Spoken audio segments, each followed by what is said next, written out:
comme vous allez constater, nous avons mis le titre de ce direct.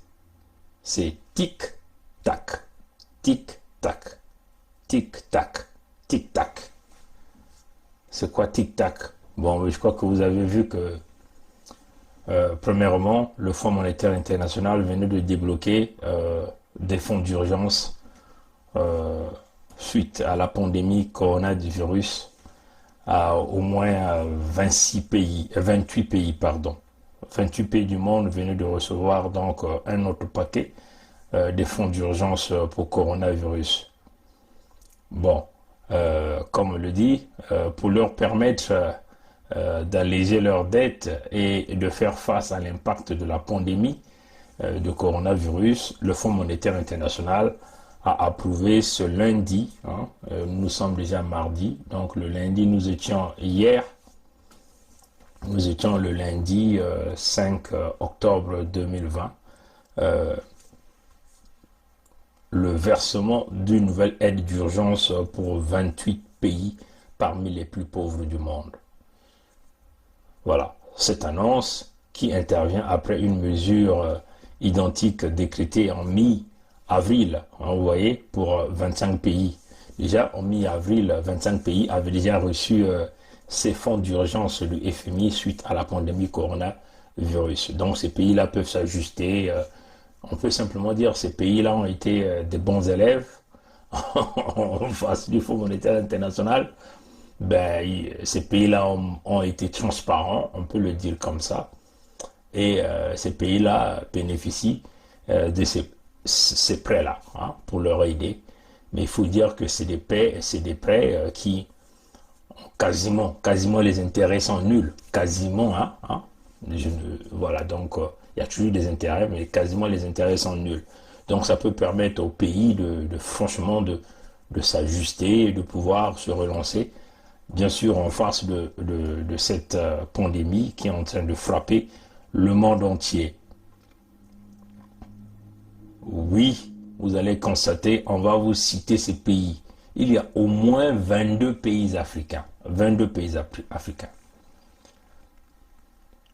Les 28 pays bénéficiant de cette deuxième tranche d'aide d'urgence du Fonds monétaire international sont, là je passe à la proclamation du baccalauréat ou du BPC, même du CEP. C'est ce que je veux faire. Ces pays-là sont déclarés admis à la deuxième tranche des fonds d'urgence du Fonds monétaire international. Sont déclarés admis. L'Afghanistan, le Bénin, le Burkina Faso, le Burundi, la Centrafrique, donc la République centrafricaine du président Faustin Touadéra. Il est là, dedans. Le Tchad, même le Tchad de Idriss Déby est là-dedans, est déclaré admis. Les Comores, la République démocratique du Congo, du président Félix Antoine Tshisekedi est aussi déclaré admis. Djibouti, l'Éthiopie, la Gambie, la Guinée. Ici, là, il s'agit de la Guinée de Alpha Condé. Vous voyez, chers amis, celui qui veut tripatouiller la Constitution. Lui, ici, il est déclaré admis. La Guinée-Bissau, Haïti, le Libéria, le président Weah, est aussi déclaré admis. Le Madagascar, le Malawi, le Mozambique, le Népal, le Niger, le président Issoufou, qui refuse un troisième mandat, qui dit « je dois sortir ». Il est déclaré admis à la deuxième tranche des fonds d'urgence du Fonds monétaire international. Le Rwanda, le président Paul Kagame, est aussi déclaré admis.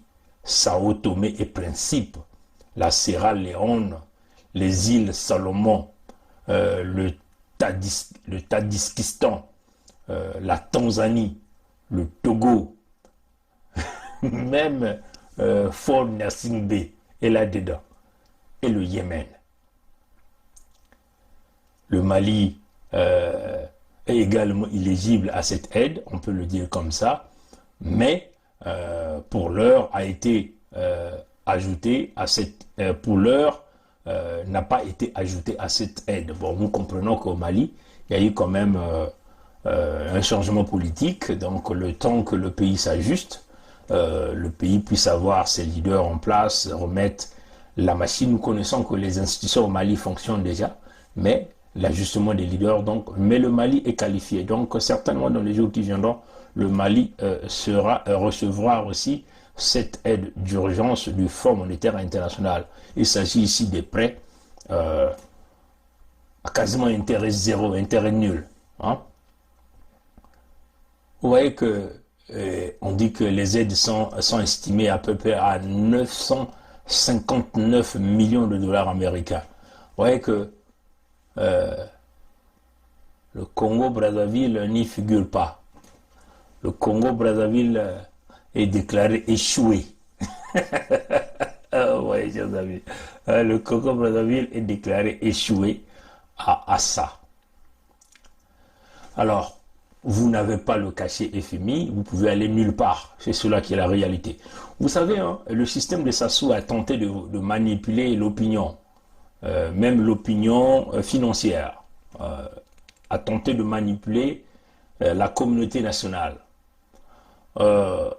Éventuellement, le club de Brazzaville qui est venu injecter 300 milliards de francs CFA pour pouvoir régler la dette intérieure. Le 8 mars dernier, Denis Sassou Nguesso avait chargé un collège de banquiers pour trouver des solutions de traitement de la dette intérieure. À cet effet, les banquiers avaient opté pour la création d'un groupement d'intérêt économique de Brazzaville en sigle GE Club de Brazzaville, dont l'objectif de la manœuvre est de faire en sorte que ces créanciers reconnus par l'État congolais soient représentés au sein d'une institution. Le règlement de la dette intérieure étant une des priorités du gouvernement congolais en négociation avec le Fonds monétaire international, c'est ainsi que le groupement d'intérêt économique de Brazzaville vient d'insuffler une bouffée d'oxygène dans l'économie congolaise par l'injection d'une enveloppe de 300 milliards de francs CFA pour l'accompagner dans cet élan. Nous sommes heureux de vous annoncer que nous avons conclu, à la fois avec tous les créanciers de ce club, avec le ministère en charge des finances et du budget, pour une enveloppe de 300 milliards de francs CFA, qui nous permet aujourd'hui de régler une partie de la dette intérieure du Congo.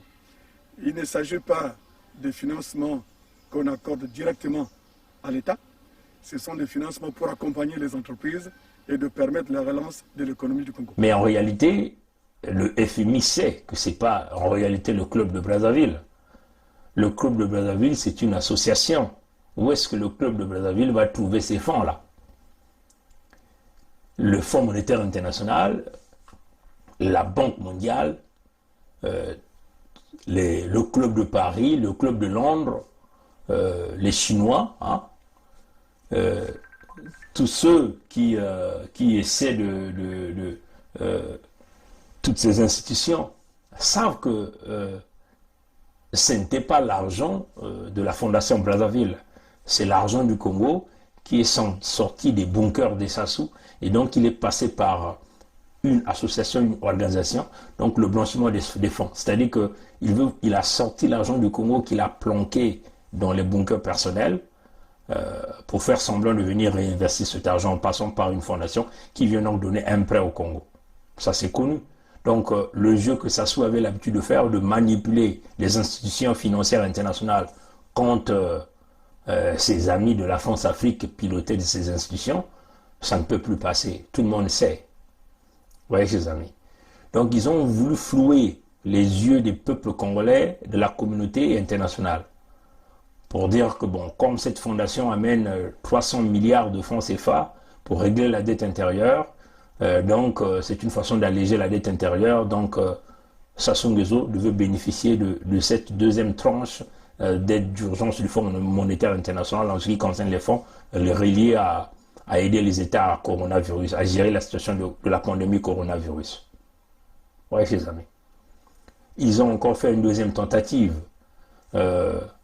Éventuellement, ce fameux gars-là, le Mbossi, qui gère la BGFI, cette banque des Mbossi, hein, avec la mafia dans la zone Afrique, cette banque qui permet à ces individus de voler les fonds du pétrole et de les transférer dans les paradis fiscaux dans d'autres pays pour permettre aux enfants bâtards de Sassou, on peut simplement dire des enfants mal élevés de Sassou, les neveux mal élevés, les nièces mal élevées de ce clan, de ce système, de mettre leurs mains sales bourrées de matières fécales dans la caisse de l'État et s'acheter des biens à l'extérieur. Ouais, chers amis. Ce même patron de la BGFI est venu vous dire quoi? Il est venu dire à Sassou que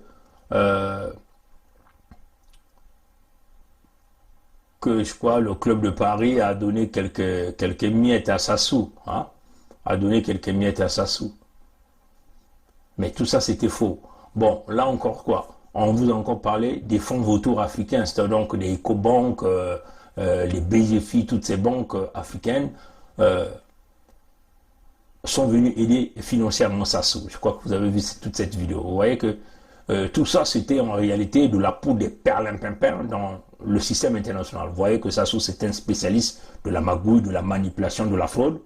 Donc, il pensait manipuler et flouer ces institutions-là pour que qu'on puisse le mettre sur cette liste-là, hein, des heureux gagnants à la deuxième tranche du des fonds d'urgence de coronavirus. Là encore, il a buté le mur. Ça sont des signaux qui ne trompent pas. Donc, on peut simplement dire que même ses amis de la France Afrique l'ont lâché. Mais c'est juste une question de temps. C'est juste une question de temps. Puisque vous savez, normalement, le contrat de la concession de N'Djeno arrive à maturité. C'est le 5 octobre que c'est arrivé à maturité. Mais puisque les contrats prévoient un mois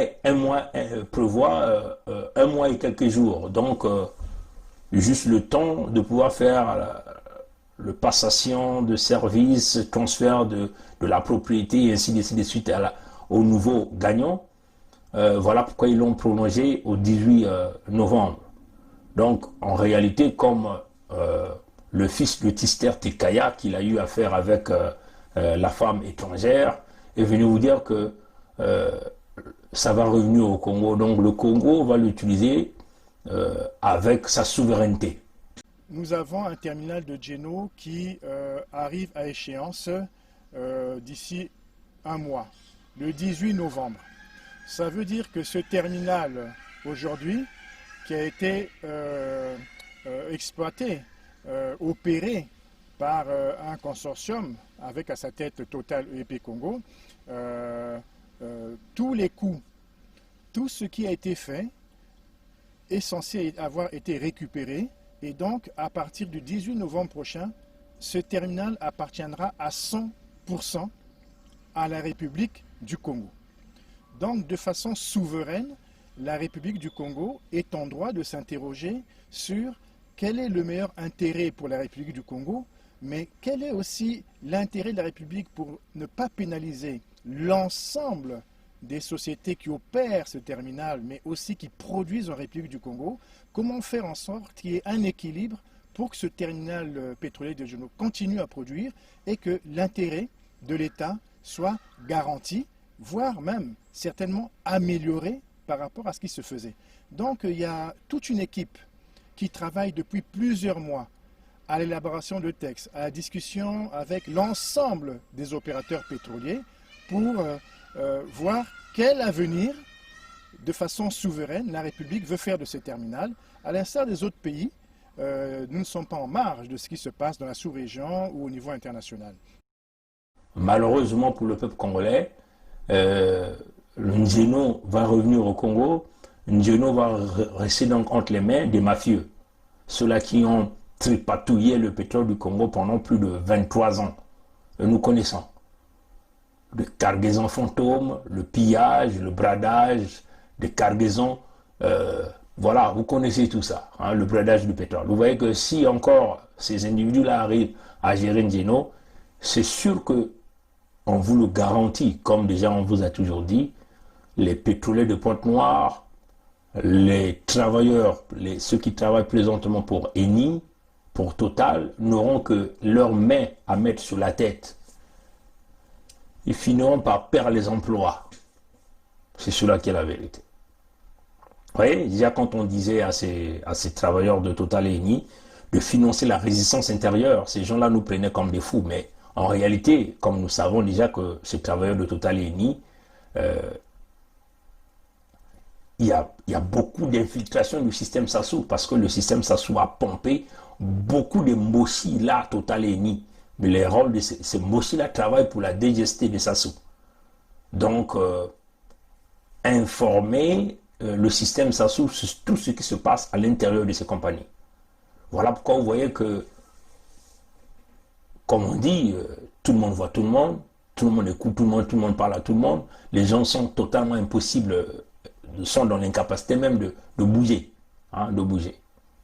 Mais à tous ces individus-là, ils finiront par perdre l'emploi parce que pour Total et Eni ne vont plus manœuvrer dans le vol du pétrole avec des cargaisons fantômes, tel que l'avait dit Loïc Lefort-Péjean, l'ancien directeur de ELF, là au Congo. Affirme l'ancien président de la République, Pascal Lissouba. Selon lui, le Congo ne savait même pas combien de pétrole était extrait de son sous-sol. Nous ne savions rien de ce qui se passe et nous n'avons même pas la quantité du pétrole qui sortait de notre pays, nous ne la connaissons pas. Vous voulez dire que les autorités congolaises ne la connaissaient pas. ne connaissaient pas la quantité de pétrole extraite de leur sol? Par quel moyen? Pour le savoir, il aurait fallu que les Congolais puissent se rendre ici, sur cette bouée qu'on devine plus qu'on ne la voit. Loin des regards, c'est là que les pétroliers viennent charger le pétrole. Seulement voilà, les navires sont elfes, les employés sont elfes, les chiffres sont donnés par elfes, et les autorités du Congo assurent qu'elles n'ont pas les moyens d'aller vérifier. Gilbert Songuissa a dirigé pendant plusieurs années les services de contrôle pour le ministère des Pétroles. Selon lui, c'était mission impossible, ou presque. Pour aller contrôler, naturellement, il faut faire appel aux moyens des compagnies pétrolières. C'est-à-dire que vous-même, est-ce que vous aviez vos propres bateaux, vos propres hélicoptères pour pouvoir aller sur les plateformes? Non, pas du tout. Vous aviez combien de bateaux? Je vous ai dit pas du tout, donc 0 bateau. Même pas une pirogue. Au large de ces plages, des quantités de pétrole importantes auraient ainsi été acheminées sans que les officiels congolais n'en soient mis au courant. Parfois même, des navires entiers. Et un pétrolier de 100 000 tonnes, cela représente près de 100 millions de francs qui échappent aux caisses du pays. On appelle ça une cargaison fantôme. Interrogé sur la question, Loïc Lefort-Péjean ne dément pas qu'il y en ait eu.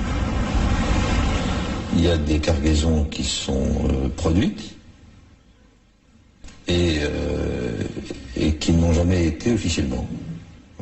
Il le disait clairement, les cargaisons fantômes, ça existait. Donc, le Congo ne connaît pas le nombre de barils, combien de tankers sont pompés. Nous avons déjà dit que Nzeno avait la capacité de remplir 2 tankers de grande capacité à jusqu'à 2 millions de barils de pétrole au même moment. Oui, chers amis.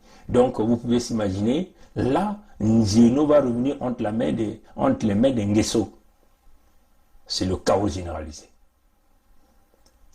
Déjà, le trésor public n'arrive pas à recevoir les fonds du pétrole. La CORAF est un tonneau de Danaïde. Donc vous comprenez que Nzeno va devenir, une pompe à sous, hein, une machine à cash pour les Nguesso. Donc vous voyez que c'est le chaos généralisé qui est en train d'arriver au Congo. Oui, chers amis. Alors, c'est clair que vous n'allez pas vous en sortir comme ça. Mais comme le FMI vous montre les signaux, ça signifie quoi? Ça signifie la chute de la dictature. Parce qu'on ne peut plus manigancer, on n'a plus le cachet FMI. Sur le marché international, tu ne peux plus continuer à emprunter des sous.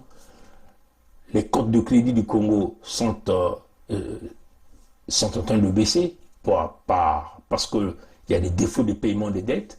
Vous voyez que c'est compliqué pour ça. Voilà pourquoi nous sommes en train de dire à ceux qui sont encore dans ce système maintenant, ceux qui veulent jouer au dur à cuire, au caïd, vous êtes foutus, vous êtes finis. Nous savons que plusieurs pays africains sont en train de surveiller les élections en Amérique. Nombreux de ces pays francophones suivent le pas de la France parce que la France ne veut pas que Donald Trump puisse gagner les prochaines élections. Et nombreux de ces pays-là sont derrière la France par rapport à ça. Éventuellement, tous les pays dictatoriaux, surtout de l'Afrique, de la zone francophone, et là de la zone Afrique centrale. C'est comme si c'est Donald Trump qui a fait que ces dictateurs-là continuent à demeurer des dictateurs. C'est comme si c'est Donald Trump qui les a empêchés de développer leur pays. Donc pour eux, ils comptent qu'ils veulent que les démocrates gagnent, et donc la Maison Blanche sera ouverte pour eux.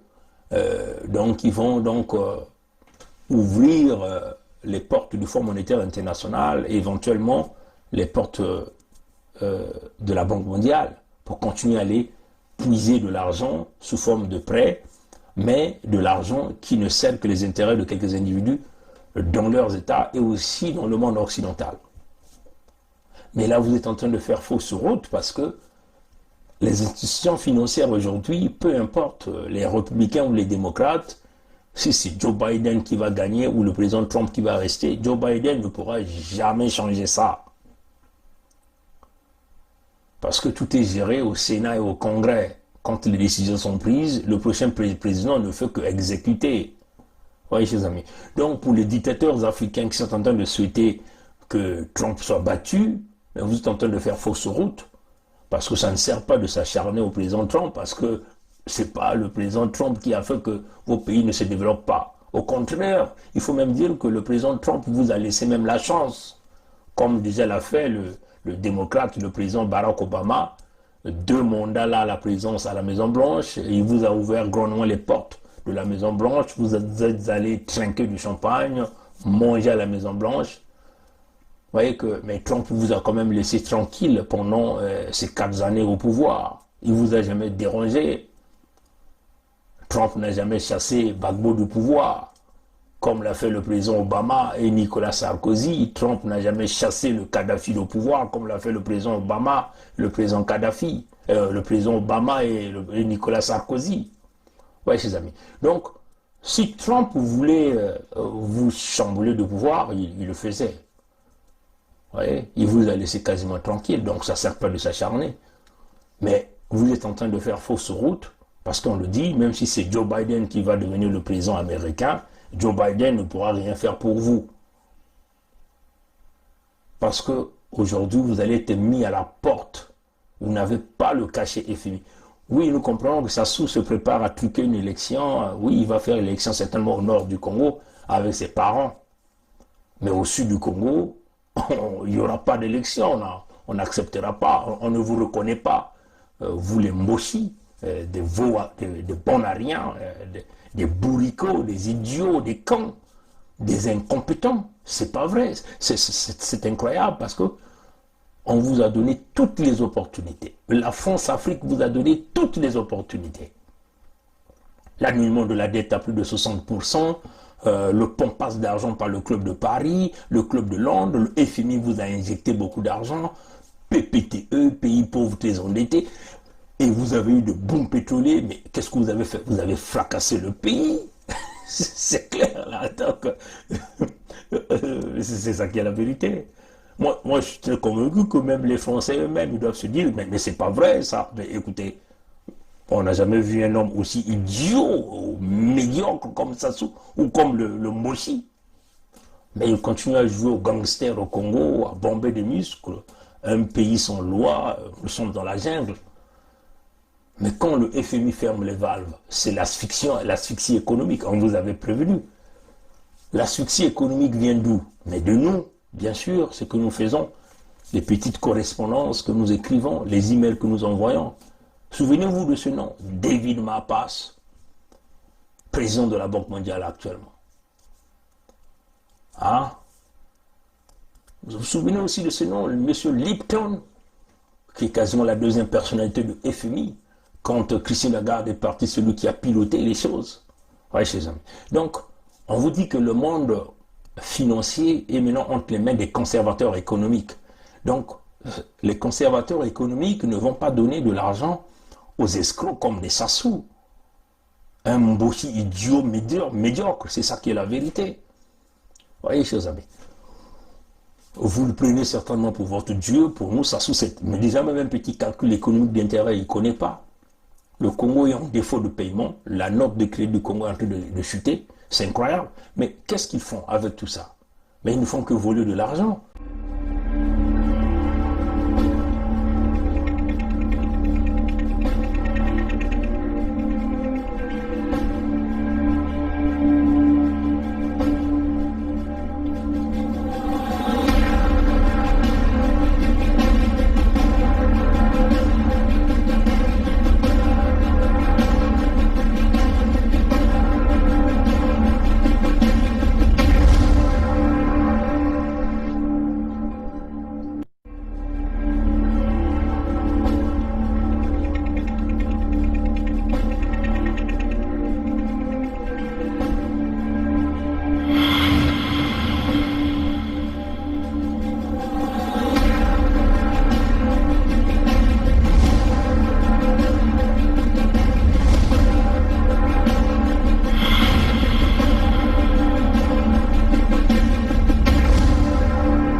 Mais je crois que l'Afrique Éducation vous a parlé de cette caverne d'Ali Baba encore qui a été découverte en France encore.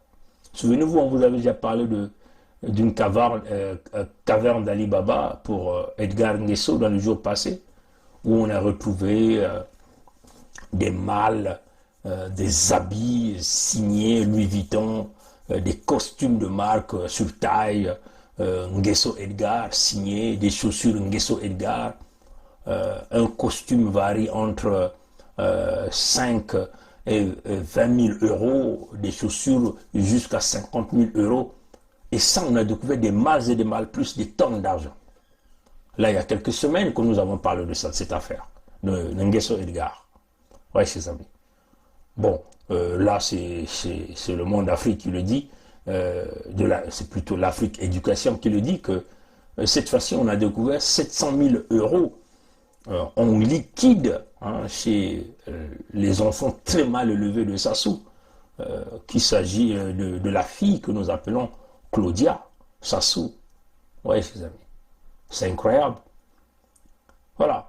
Donc, en dehors de bien mal acquis, l'élection présidentielle arrive à grands pas en février 2020 au Congo-Brazzaville.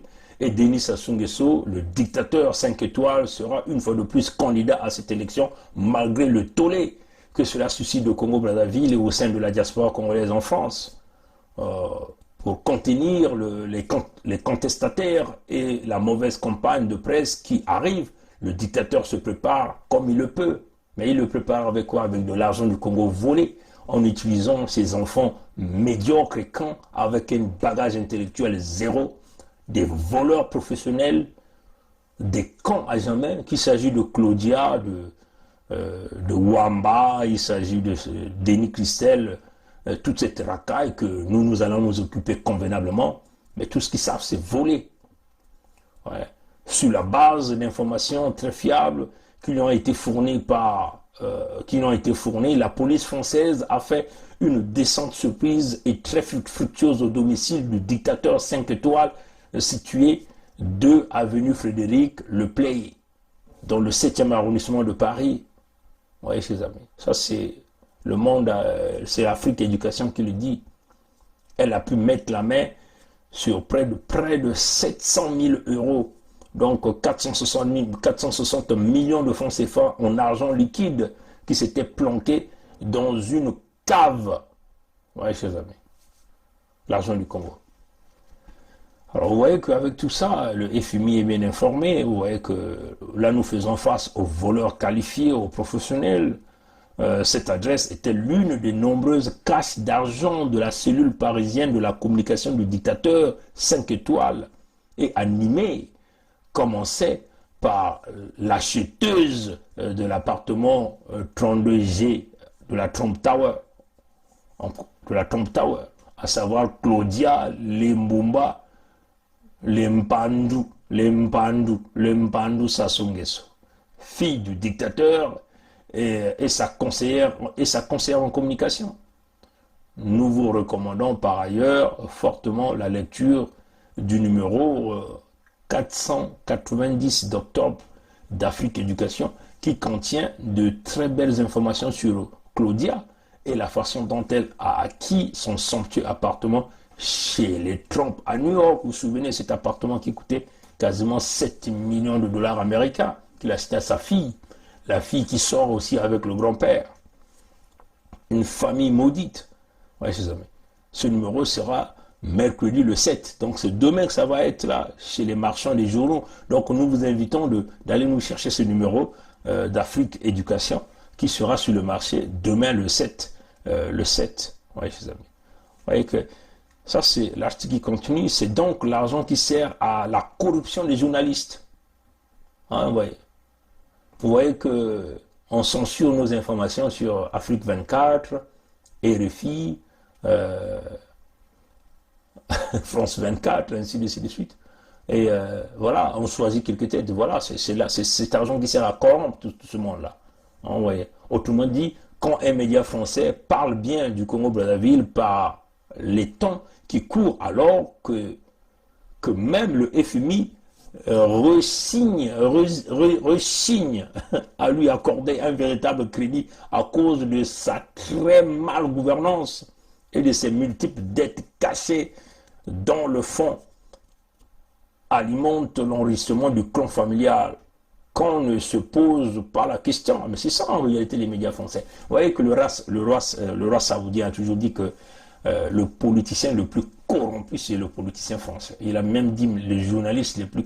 Non, par translation, les journalistes les plus corrompus, ce sont les journalistes français. Ça, c'est le roi saoudien qui l'a dit. Oui, chers amis. Notre source suggère que les 700 000 € trouvés aidaient à acheter le silence des médias et de certains responsables politiques corrompus français. Et l'article est signé ici par Bienvenue Mabilemon.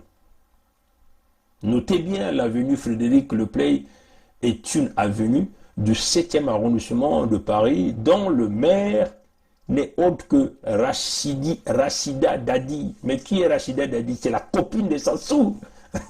Cette femme, elle doit avoir des origines algériennes ou marocaines, une femme corrompue. Nous souvenons le président Roland Nitou des Indignés 242, Alain Kimpo et tout le groupe des Indignés sont allés déjà manifester devant le bureau de cet individu et la police était même venue.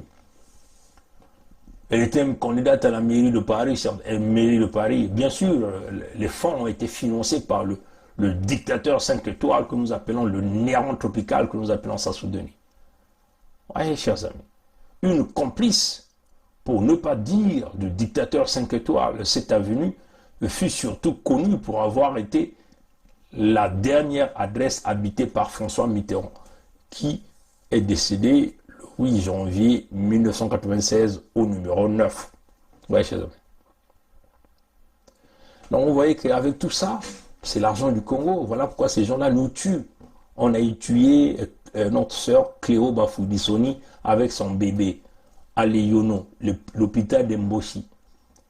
On venait de tuer Merveille Bazonzila Ankaï avec son bébé dans le ventre après l'avoir violé et puis volé ses 35 000 francs CFA et son téléphone.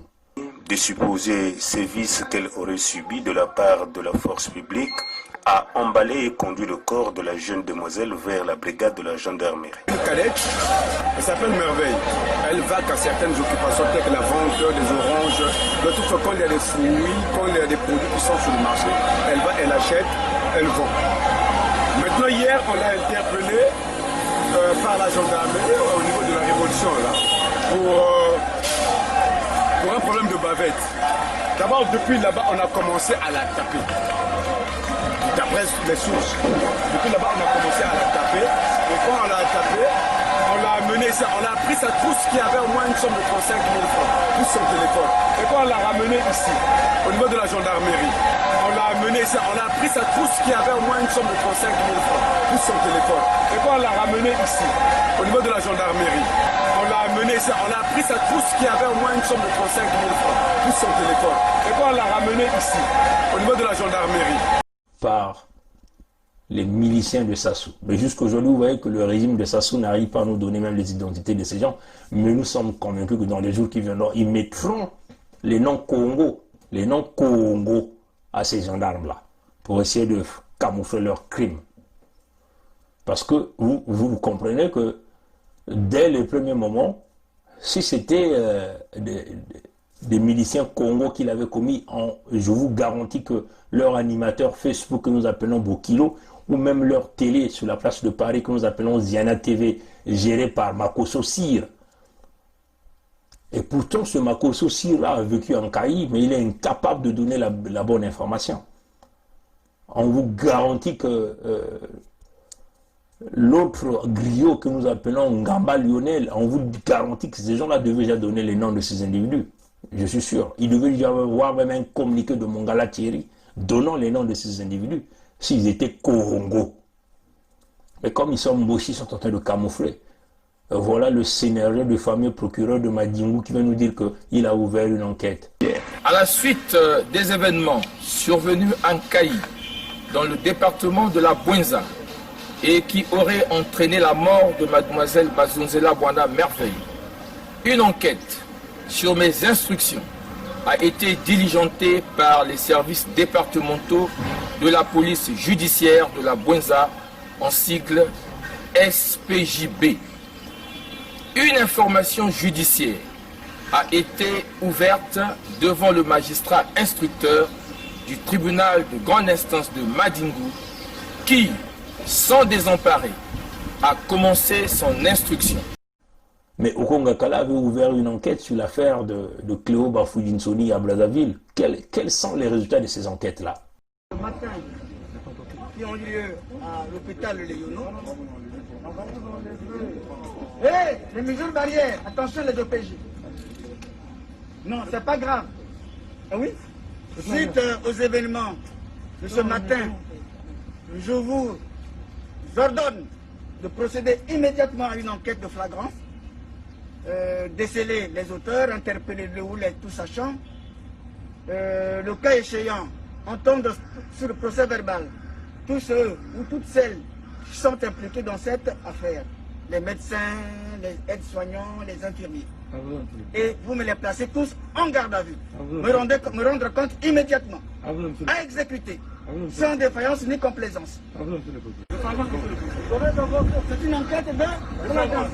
Vous placez, prenez toutes les mesures utiles à la manifestation de la vérité. Me rendre compte.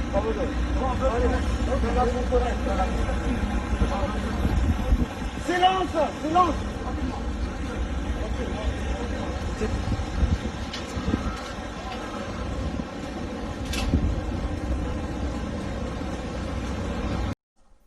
Jusqu'aujourd'hui, silence radio, dossier classé. Voyez, chers amis, c'est clair, nous sommes au tic au tac, Sassou est fini. Il va partir par la force. C'est ça qui est la vérité. Et vous qui résistez encore, c'est le moment de lui tourner le dos. Sinon, le pire va vous suivre. On vous dit, vous n'allez pas vous échapper. Qui sera au pouvoir? Nous. Souvenez-vous, nous sommes menés à la conquête du pouvoir. Parce que nous avons un projet. Le manifeste de la libération du Congo demeure notre projet. Il est en anglais, il est aussi en français. C'est le projet que nous avons, le projet politique, le projet économique, le projet social, le projet de vivre ensemble pour une alliance de 100 ans sans agression. Donc ça veut seulement dire que le manifeste de la libération du Congo mettra terme à ce que nous appelons l'avenir des Moshi au Congo, qui est basé sur les massacres de population du Sud, le pillage des ressources naturelles, la vente des terres. Nous avons souffert dans ce pays-là, nous les guerriers. L'avenir d'Mboshi. L'avenir d'Mboshi. L'avenir d'Mboshi. Et qu'après Sassou, que serait les Mboshi?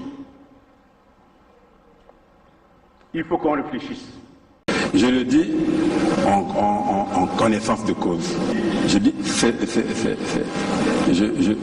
Je sais comment nous sommes organisés. Je sais. Vous savez comment nous sommes, comment l'armée est organisée. J'aime me dire ça en bouche. Moi, je suis moinet. Vous êtes aussi moinet. Quand je dors la nuit, je vois de n'importe quoi. Les gens avec les saguets et les rapides. Donc, maintenant, si vous existez, que je parte, sortez vos symboles traditionnels. Je tiens, vous tenez, et je vais. Sinon, je ne veux plus. Le président m'a regardé. Il n'a pas sorti les symboles traditionnels. Et nous nous sommes séparés. Je suis sorti de son bureau. C'est cela. Le manifeste met à terme à ça. Les départements ou les régions vont évoluer par rapport à leur force économique. C'est ce que nous appelons le fédéralisme. Le pouvoir qui est concentré à un seul individu sera désormais réduit. C'est cela. La force économique va revenir au niveau des départements. Ça sera la compétition entre les développements, entre les départements. Oui, nous allons mettre terme à ces histoires de « oui, tu es au Congo, tu peux avoir le passeport ». Chaque département aura un bureau de passeport et les passeports seront imprimés dans les départements. C'est comme ça la vision. Nous allons éradiquer les forces, les milices de Sassou. Nous allons abolir toutes ces milices-là, mettre à terme les forces de sécurité du Congo parce que ça ne serve qu'un seul clan, qu'un seul individu. Ceux qui se disaient les plus forts n'auront plus le pouvoir. On donnera le pouvoir à la loi pour que le Congo sorte de cette jungle-là. Parce qu'un pays qui n'a pas la loi, ça signifie que nous sommes dans la forêt. Oui, chers amis. Et nous mettons terme à ça.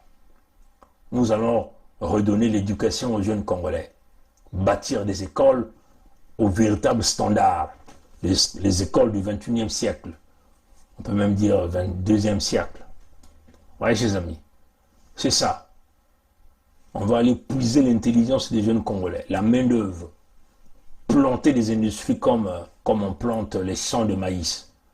L'économie doit revenir entre les mains des Congolais minimum 51%. Ce que nous appelons le nouveau mindset, une autre façon de penser et de voir.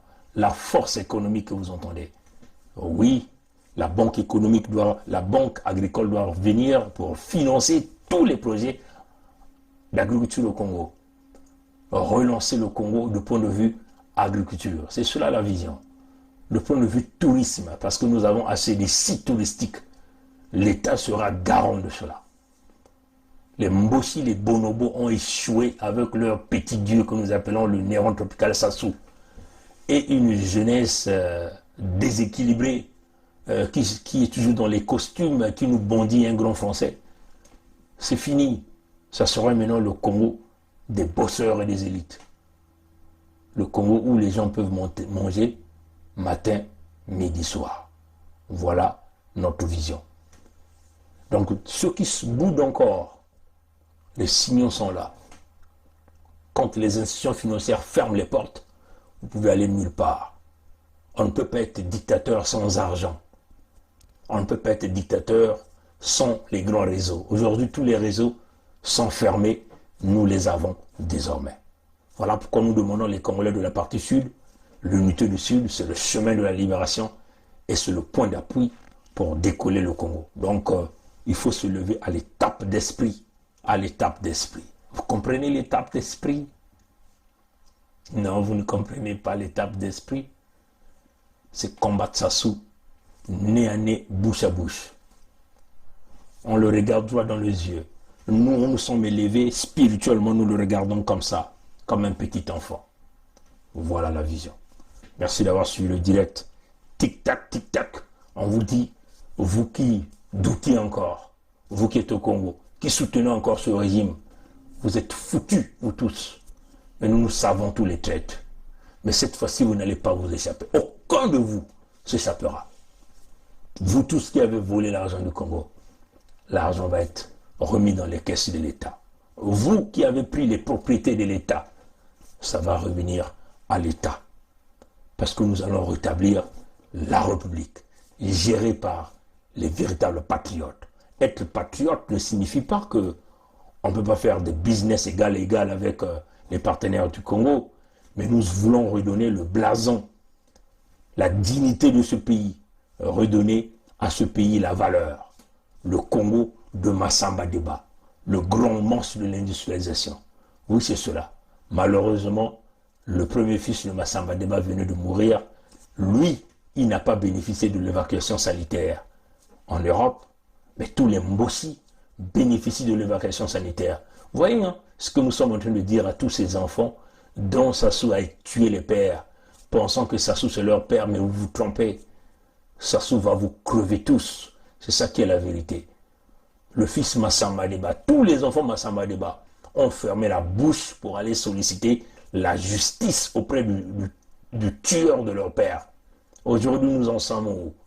Il a travaillé, il a bouffé. À la fin, Sassou le néglige là à l'hôpital militaire.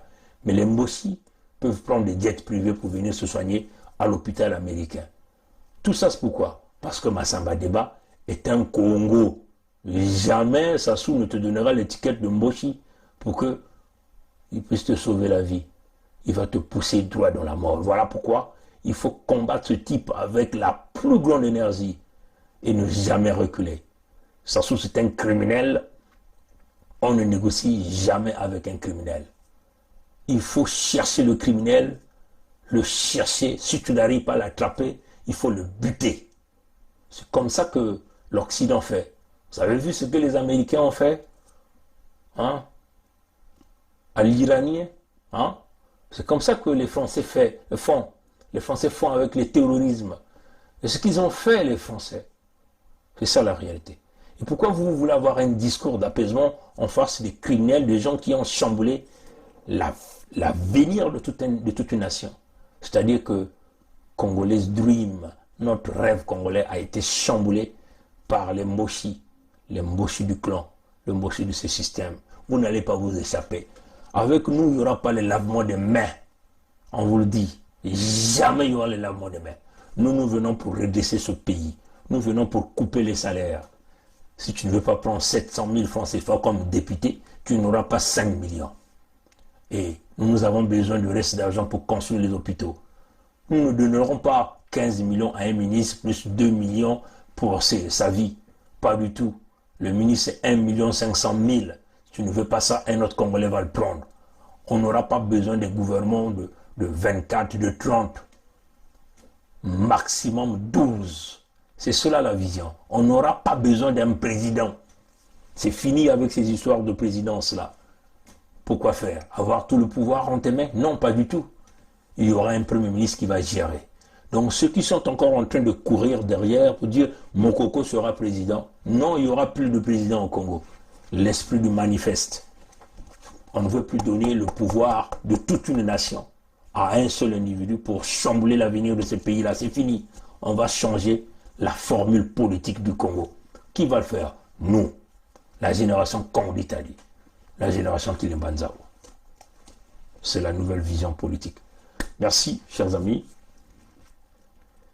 Il est 9h35 du soir. Allez, à plus tard. Au revoir. À la prochaine.